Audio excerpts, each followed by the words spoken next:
paano nga ba i-set up ang ating Cisco plus Thermox sa ating device.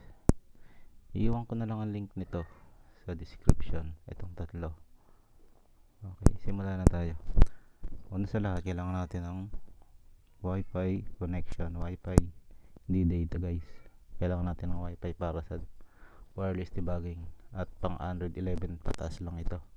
Basta may wireless debugging guys, working to. Okay, punta tayo sa Cisco apps, open natin. So ganyan talaga, Cisco is not running. Balik lang natin tong pairing. Ayan. Then punta tayo sa developer option. So guys, nga pala, search nyo na lang sa Google o YouTube kung paano i-open ang developer option sa inyong device.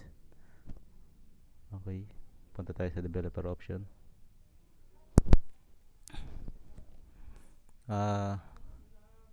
Take note lang sa mga MIUI at Xiaomi device, ano lang natin to, i-on lang natin itong mga feature na ito.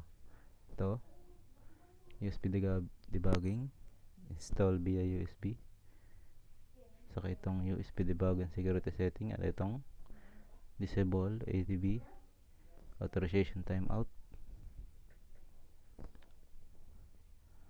at for additional, saan ba yun? Ito, naka-allow tong dalawa na to naka-on. I-off lang natin to kahit sa ibang Android device, kahit hindi MIUI o Xiaomi device. At sa ibang may strict monitoring sa developer option, paki-off yung setting na restricted monitoring. I-off natin yan. Sa Xiaomi wala yan, sa mga ibang Android device lang, Android 11 pataas. Okay guys, open na natin itong wireless debugging. Open, then proceed sa wireless debugging. So pag nandito tayo guys, makikita kayong sa notification nyo na itong searching for pairing device, ay pairing service. Now click lang natin ito para makuha tayong pairing code. Click. Ngayon ito ang pairing code natin. Yan,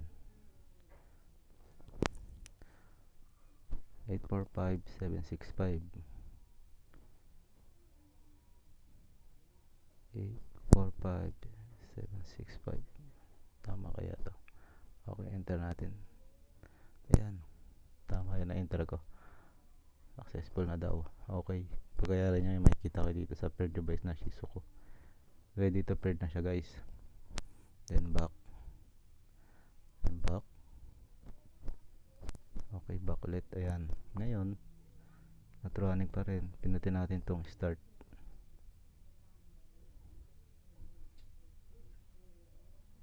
So guys, kita nyo, problem pa din kahit na connected na siya. Okay, punta na natin siya, i-fix natin yan. I-on off lang natin tong wireless debugging. On off guys, on off, back ulit.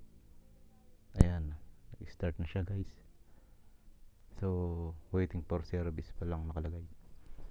Wait natin ng konti, pero alam, saglit lang dapat yan Okay, pag ganyan guys, ganito gawin nyo. Back, then start. Ayaw pa din. Kaya ganito naman niya. I-exit nyo sa recent itong Cisco apps, then open, start, developer option, then on off nyo ulit itong wireless debugging. On off lang guys, on off. Ayan,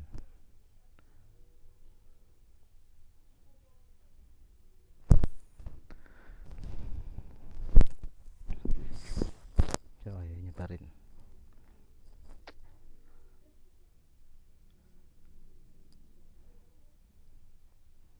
Then start natin ulit, o pairing natin siya ulit guys. Then back, start developer option, tapos back ulit, on up lang.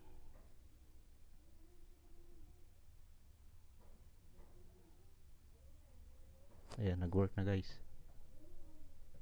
Ang gagawin nyo lang pala, pag ganun na pinapapunta sa developer option, on off nyo lang yung wireless debugging hanggang sa kumonect.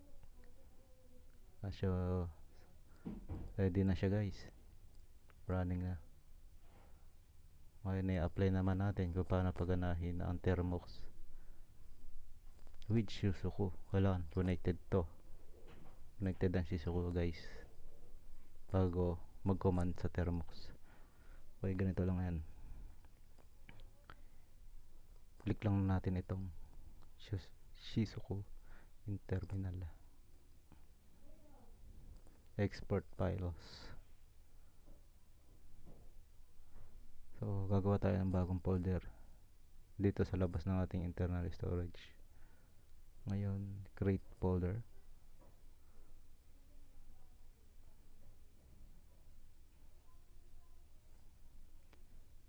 Shizuku.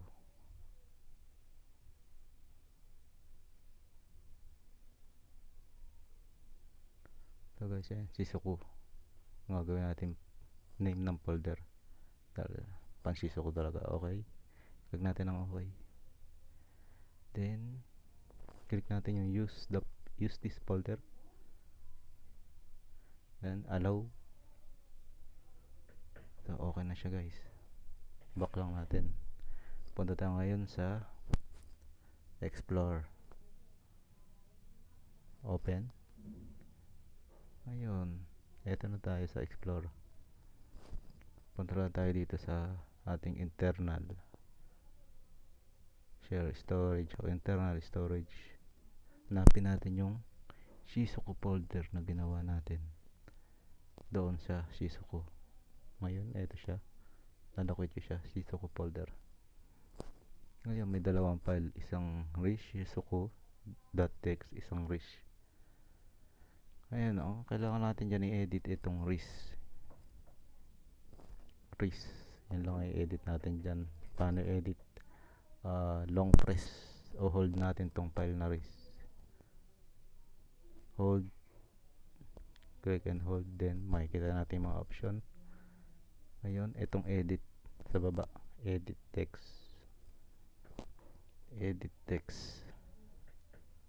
Yan, ganyan siya mga guys, makikita natin. Ngayon, ang papalitan lang natin dyan itong PKG na yan. Itong sorry, ayan, yung PKG na yan. Then tapat lang natin, ito lang ilalagay natin,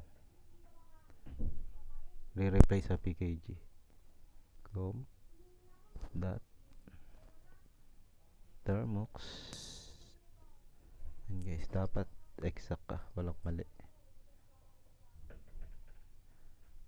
Yan, com.thermox. Okay, pag-i-array niya, punta tayo dito sa 3 dot, then click save. Okay na guys, back. Ngayon, minimize muna natin ito, minimize natin ang explore. Punta naman tayo sa Thermox.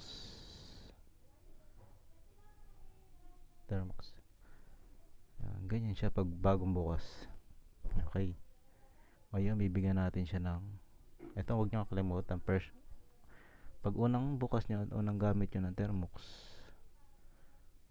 bibigyan natin siya ng storage, ng permission sa storage using command. Sundan nyo lang ako guys. Okay,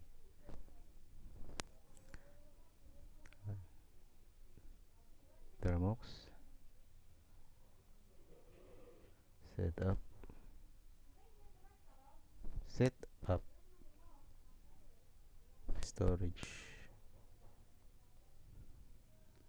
Ay, mali pala ako. Thermos.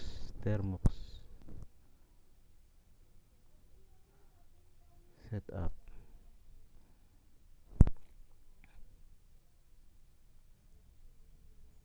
storage. Yan guys.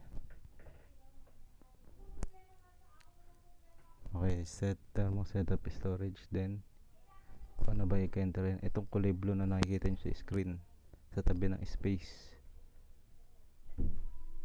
sa malapit sa space ng ating keyboard, yan ang enter command, pang enter at pang execute. And then enter. Take note guys, bago nyo enter kailangan i-allow nyo ng mabilis. Ganito. Yan, allow. Yan, mayroon na siyang permission sa storage. Kaya wala na siya magiging error sa storage. Ngayon, paano malalaman kung mayroon na siyang permission sa storage? Type ls, then enter. Ayan guys, mayroon na siyang permission sa storage. Okay, paganahin naman natin ng shell sa ating Thermux. Ngayon minimize natin to. Punta tayo sa explore kanina. Ngayon punta sa Shizuku folder. Ito lang natin ang kailangan na i-hold press ang wrist na inedit natin kanina. Then hold, click and hold. Show details. Ito sa tapat. Show details. Ganito lalabas guys. Ang gagawin nyo, i-click nyo lang ito, icon na yan, para makopy ang path o file path o file location ng wrist file. Then click copy. Yan. Ayun, punta tayo sa wrist, minimize natin to, punta tayo sa Thermux. Ayun, sundan nyo lang ako guys. Ganito itatype nyo, sh space, huwag nyo kalimutan mag space. Ngayon i-hold natin screen kahit saan dyan, sa blank na walang sulat, bawa dito. Ayan, space. Pwede rin naman dito, wag lang dito sa mga may sulat at yan yung lalabas, mga copy o paste ba. Pero dito na para secure, para mas okay siya. Okay, paste. Yan yung file location ng wrist sa kanina sa explore. sh space saka yung file location o file path, then hit enter. Working na guys, lumabas na yung device code name ng inyong device. Okay, basta lumabas na yan. Yan yung code name ng inyong device. Sa akin kasi Poco X3, tapos code name Surya. Pwede na tayo. Ngayon, paano ba malalaman kung working siya sa shell? Double check. Who am I? Yan. Hit enter. Ayan, shell. Ngayon, pwede ka na mag-execute. Okay, good luck guys. Good. Pwede ka na mag-execute kahit wala kang laptop o PC. Pwede kang mag-command gamit ang Shizuku plus Thermux wireless debugging. Okay guys, yun lang.